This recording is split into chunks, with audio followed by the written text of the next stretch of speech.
Good morning students. BCom part first EFM subject में हम सब व्यावसायिक अर्थशास्त्र विषय का अध्ययन कर रहे हैं। आज के इस वीडियो में हम सब व्यावसायिक अर्थशास्त्र का जो अपना चैप्टर चल रहा है उपयोगिता विश्लेषण, उसमें उपयोगिता विश्लेषण का जो नियम है law of diminishing marginal utility है और इसके साथ साथ सम सीमांत उपयोगिता का नियम भी अपन समझेंगे। तो उपयोगिता विश्लेषण के लिए दो नियम अपने को मिलते हैं। उनमें पहला है सीमांत उपयोगिता ह्रास नियम और दूसरा है सम सीमांत उपयोगिता का नियम। अब ये दोनों नियम क्या है, किस प्रकार से इनकी विभिन्न विद्वानों के द्वारा क्या परिभाषाएं दी गई है और डायग्राम के माध्यम से अपन इसको विस्तार से चर्चा करेंगे। तो सीमांत उपयोगिता ह्रास नियम को अपन पहले आज के इस वीडियो में समझेंगे।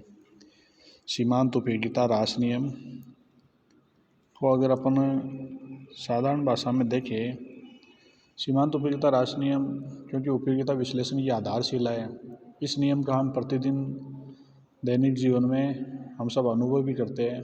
जैसे कोई भी मान लो अपन अपने पास उपभोक्ता के पास कोई वस्तु अगर आ जाती है और उस वस्तु का अगर वो बार बार जैसे जैसे उपभोग बढ़ाता जाता है उसकी संख्या उसके पास बढ़ती जाती है, तो हर अगले इकाई के बढ़ने के साथ ही उससे प्राप्त होने वाली सीमांत उपयोगिता भी कम होती चली जाती है। सीमांत उपयोगिता का मतलब यही है कि जैसे मान लो कोई चपाती भूख लगी, खाना खा रहा है, तो पहली दूसरी इकाई के उपभोग से हो सकता है उसको बहुत आनंद आए उसमें, लेकिन जो जो उसको चपाती की संख्या बढ़ती जाती है त्यों त्यों उसको उनसे प्राप्त होने वाली उपयोगिता में उत्तरोत्तर कमी होती हुई चली जाती है। तो इस नियम में भी यही कहा गया है। सामान्य भाषा में अगर बात करें कि अन्य बातें समान रहे, तो जैसे जैसे किसी वस्तु की अतिरिक्त इकाइयों का प्रयोग किया जाता है तो उस वस्तु की अतिरिक्त इकाइयों से मिलने वाली सीमांत उपयोगिता घटती हुई चली जाती है। इस नियम को प्रोफेसर बोल्डिंग इस नियम को क्या कहते थे? Law of eventually diminishing marginal utility भी प्रोफेसर बोल्डिंग ने इस नियम को कहा है। और गॉसेन का प्रथम नियम भी इस नियम को कहा जाता है। गॉसेन के प्रथम द्वितीय ऐसे नियम हैं। तो गॉसेन का प्रथम नियम क्या हो गया? सीमांत उपयोगिता ह्रास नियम। और इसको प्रोफेसर बोल्डिंग ने क्या कहा है? इन्होंने कहा कि law of eventually diminishing marginal utility. इस नियम को जो प्रतिपादक है उनमें बेंथम, गॉसेन, जेवंस, मेजर, वालरस थे। जेवंस के अनुसार यह नियम वेबर फेशनर के मनोवैज्ञानिक नियम पर आधारित है, जिसके अनुसार किसी भी वस्तु की मात्रा बढ़ने पर अतिरिक्त इकाई का महत्व कम होता हुआ चला जाता है। अब हम इसकी विभिन्न विद्वानों के द्वारा जो परिभाषाएं दी गई है वो समझेंगे। सबसे पहले प्रोफेसर मार्शल ने कहा है, उनके शब्दों में, एक व्यक्ति के पास किसी वस्तु की जितनी मात्रा हो उसमें निश्चित वृद्धि के फलस्वरूप उसको जो अतिरिक्त उपयोगिता प्राप्त होती है वह उसकी मात्रा में होने वाली प्रत्येक वृद्धि से कम होती हुई चली जाती है। यानी कि द एडिशनल बेनिफिट जो भी होते हैं उसमें किसी भी पर्सन को, वो उसके जैसे मान लो उस वस्तु की जितनी मात्रा बढ़ती जाती है उसमें निश्चित वृद्धि के फलस्वरूप उसको जो अतिरिक्त उपयोगिता प्राप्त होती है वह उत्तरोत्तर कम होती हुई चली जाती है। अगले विद्वान है प्रोफेसर सैमुएल्सन। प्रोफेसर सैमुएल्सन ने के शब्दों में कहा गया है कि सीमांत उपयोगिता ह्रास नियम यह बताता है कि अन्य बातें समान रहने पर जैसे जैसे किसी वस्तु की उपभोग की मात्रा बढ़ती है उस वस्तु की सीमांत उपयोगिता कम होने की प्रवृत्ति प्रकट होती है। अर्थात किसी वस्तु की जैसे जैसे आप उपभोग बढ़ाओगे उपभोग की मात्रा, तो उस वस्तु की सीमांत उपयोगिता उत्तरोत्तर कम होती चली जाती है। सब शब्दों का हेर फेर करते, बाकी का जो मूल सारांश है वो यही रहता है। अगले विद्वान है लिप्सी के शब्दों में, इन्होंने कहा है कि सीमांत उपयोगिता ह्रास नियम यह बतलाता है कि जैसे जैसे किसी वस्तु के उपभोग में वृद्धि होती है, उस विशेष वस्तु की अतिरिक्त इकाइयों में से किसी भी इकाई से किसी भी उपभोक्ता को प्राप्त होने वाली उपयोगिता घटती हुई चली जाती है, जबकि अन्य वस्तुओं का उपभोग स्थिर रहता है। इन्होंने कहा कि अन्य वस्तुओं का उपभोग स्थिर रहना चाहिए और आप किसी एक वस्तु का उपभोग जैसे जैसे बढ़ाते हो तो उससे प्राप्त होने वाली जो सीमांत उपयोगिता है वो कम होती हुई चली जाती है। तो इस प्रकार से हम क्या कह सकते हैं, सारांश रूप में हम कह सकते हैं कि सीमांत उपयोगिता ह्रास नियम के अनुसार किसी निश्चित समय में जब किसी वस्तु की अतिरिक्त इकाइयों का प्रयोग किया जाता है तो वस्तु की प्रत्येक अगली इकाई से मिलने वाली सीमांत उपयोगिता अन्य बातें समान रहने पर पिछली इकाई की तुलना में कम होती हुई चली जाती है। अब हम इस नियम की मान्यताएं, नियम की अजम्पशन क्या है वो आप ध्यान से सुनोगे। पहला है उपयोगिता का गणनावाचक माप संभव है, यानी यह अपन जो उपयोगिता के जो सिद्धांत पढ़ रहे हैं उसमें उपयोगिता विश्लेषण का पहला नियम मार्शल के द्वारा किया जाए जो कि गणनावाचक विश्लेषण है, जिसमें कहा गया कि उपयोगिता की गणना अपन संख्यात्मक रूप से कर सकते हैं। जबकि दूसरा सिद्धांत जो तटस्थता वक्र विश्लेषण पर पढ़ेंगे उसके अनुसार किसी भी उपयोगिता को अपन माप नहीं सकते संख्यात्मक रूप से, बल्कि उसको गुणात्मक रूप से अपन ये कह सकते हैं कि क्रम दे सकते हैं कि ये इसमें हमें ज़्यादा उपयोगिता मिलती है, दूसरे वाले में कम मिलती है, तो ये अपन बता सकते हैं। बाकी का ये नहीं कह सकते कि अपने को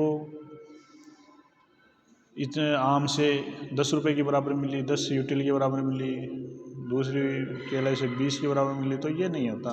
आप दोनों में से वरीयता दे सकते हो। तो इसीलिए इसी नियम में ये कहा गया है, अजम्पशन जो है, पहली अजम्पशन यही है कि उपयोगिता का गणनावाचक माप संभव, यानी उपयोगिता को माप सकते हैं अपन गणितीय रूप से। दूसरा है मुद्रा की सीमांत उपयोगिता स्थिर रहती है, यानी जो हर व्यक्ति के पास जैसे अपन सीमांत मुद्रा की उपयोगिता से मतलब ये है कि मुद्रा अगर मान लो किसी की जेब में कम है और किसी के पास ज़्यादा है, तो ज़्यादा है उसके लिए उसकी मुद्रा की वैल्यू कम होती है, जो कि अपना सीमांत उपयोगिता ह्रास नियम भी यही बताता है। लेकिन इन्होंने पहले एजम्पशन डाल दी कि मुद्रा की सीमांत उपयोगिता स्थिर रहती है। तीसरी है प्रत्येक वस्तु की सीमांत उपयोगिता दूसरी वस्तु से स्वतंत्र है, यानी दूसरी वस्तु की सीमांत उपयोगिता आपको पहले वाली के लिए प्रभावित नहीं करेगी। चाय कॉफ़ी के लिए और कॉफ़ी चाय के लिए एक दूसरे को प्रभावित नहीं करेंगे, दोनों स्वतंत्र है और दोनों का अलग अलग अपने को सीमांत उपयोगिता प्राप्त होगी। अगली मान्यता है उपभोग की जाने वाली वस्तु की प्रत्येक इकाई समान गुण अथवा आकार की होती है, यानी उपभोक्ता जो वस्तु का उपभोग कर रहा है उससे प्राप्त होने वाली उपभोग की जाने वाली वस्तु की प्रत्येक इकाई कोई भी हो वो सेम रहेगी, उसकी क्वालिटी में, रूप में कोई भी अंतर नहीं आएगा। यानी पहली बारी से आपको कम मिल रहा है, जैसे पहली चपाती खाई वो तो बहुत अच्छी है, दूसरी या ख़राब है, और दूसरे वाली ज़्यादा अच्छी है। जैसे हो सकता है आपको पहले रूखी सूखी रोटी दी, फिर चौपड़ के दी, फिर पराठे बना करके दिए, तो हो सकता है आपकी जैसे जैसे उपभोग बढ़ रहा है उत्तरोत्तर आपको उपयोगिता भी बढ़ती मिले। तो इसीलिए इन्होंने कह दिया कि जो आप उपभोग कर रहे हो वो उपभोग की जाने वाली वस्तु की प्रत्येक इकाई समान गुण और आकार की होती है। वस्तु का उपभोग निरंतर होता रहता है, यानी निरंतर होना चाहिए। ऐसे नहीं एक चपाती आपने अब सुबह खाई, दूसरी दोपहर में खाई, तीसरी शाम को, तो उससे तो उपयोगिता मैक्सिमम ही मिलेगी। उपभोग को जो आप कर रहे हो इकाइयों का वो लगातार होना चाहिए, ये इसमें एजम्पशन है। अगला है वस्तु का उपभोग उचित मात्रा में किया जाना चाहिए, जैसे एक कप चाय, एक गिलास पानी, फिर दोबारा दूसरा गिलास लिया। ऐसे नहीं आपने मान लो पानी पी रहे हो, आपने 10 ml लिया, फिर 20 लिया, तो बढ़ रहा है, फिर भी आपकी उपयोगिता बढ़ रही है। जो उपभोग आप कर रहे हो वो एक निश्चित मात्रा तो होनी चाहिए, उचित मात्रा में पानी पी रहे हो। ऐसे थोड़ी है कोई 10 ml ही पानी पियोगे, 10 ml से थोड़ी प्यास बुझेगी, आपको उसका उपभोग लगातार होना चाहिए। अगला बिंदु है उपभोक्ता की रुचि, स्वभाव, फैशन और आदतों में परिवर्तन नहीं होना चाहिए। यानी जो उपभोक्ता उपभोग कर रहा है किसी वस्तु का, वो जो पहले उपभोग कर रहा था उसके बाद में उसका माइंड डाइवर्ट हो गया, बोले यार इससे अच्छा ये है, तो उसको उसके स्वभाव, रुचि, फैशन में कोई अंतर नहीं आना चाहिए। अगली मान्यता है उपभोक्ता एक विवेकशील व्यक्ति है। तो इसका मतलब यह है कि वो ये मानते हैं कि उपभोक्ता विवेकशील है और वह संतुष्टि के स्तर को अधिकतम करना चाहता है। अगली मान्यता है उपभोक्ता की आय में परिवर्तन नहीं होता है।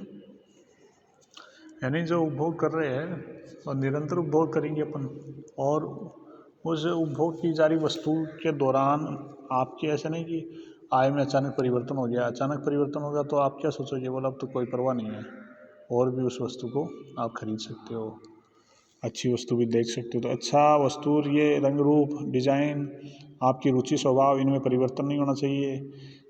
आय में भी कोई वृद्धि नहीं होनी चाहिए। लास्ट है वस्तु तथा उसके प्रतिस्थापन वस्तु की कीमत में परिवर्तन नहीं होना चाहिए। जैसे कोई मान लो चाय पीता है, कॉफ़ी भी पी सकता है, तो चाय की रेट मान लो 200 रुपये किलो से बढ़ करके 500 हो गई, कॉफ़ी की घट गई या स्थिर भी रही तो मुकाबले वो सस्ती हो गई। तो इसका मतलब क्या हुआ, आप उपभोक्ता क्या करेगा, चाय के स्थान पर कॉफ़ी का प्रयोग करने लग जाएगा।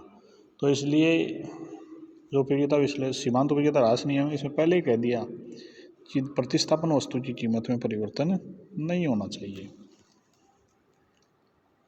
तो इस प्रकार से ये 10 प्रकार की इनकी मुख्यतः मान्यताएं हैं, जिनको ध्यान में रखते हुए उपयोगिता विश्लेषण के नियम को अपन विस्तार से चर्चा करेंगे।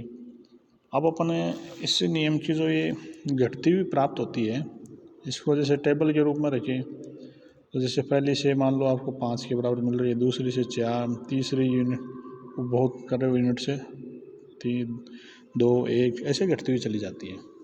इसको अगर अपन डायग्रामेटिक रूप से लिखे तो डायग्रामेटिक रूप में ये होगा, जैसे आपको ये स्क्रीन पर देख रहे हो आप रेखा चित्र, ये जो है आपके सामने, इसमें वॉच जो है आपका, वॉच पर आपको क्या दिखाई दे रहा है, क्वांटिटी, जबकि OI वाले रेखा लाइन पर आपको क्या मिल रहा है, यूटिलिटी, यानी वस्तु की मात्रा और वस्तु से प्राप्त होने वाली उपयोगिता।